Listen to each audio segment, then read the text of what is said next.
अस्सलाम वालेकुम वरहमतुल्लाहि वबरकातुहू।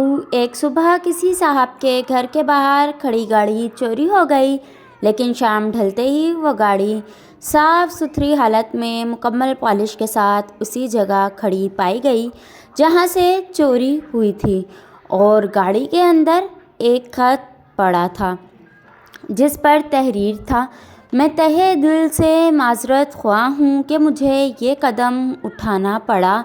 मेरी बीवी की तबीयत बहुत ज़्यादा ख़राब थी, मुझे कुछ समझ नहीं आ रहा था कि कैसे उसे हस्पताल पहुंचाऊं। बस इस वजह से मैंने चोरी जैसा घिनौना कदम उठाया, मगर मैं अपने किए पर शर्मिंदा हूं और उम्मीद करता हूं आप मुझे मेरी इस हरकत पर मुआफ़ कर देंगे।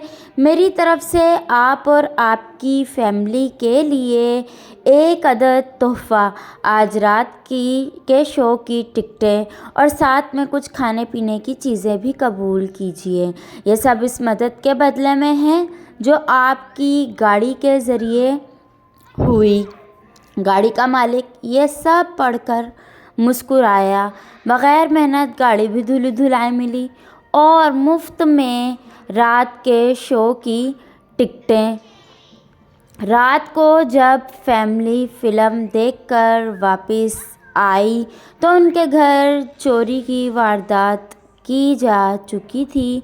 पूरा घर सामान से खाली किया जा चुका था और वहीं पर एक ख़त पड़ा मिला जिस पर लिखा था, उम्मीद है फ़िल्म पसंद आई होगी। फ्रेंड्स, स्टोरी अच्छी लगे तो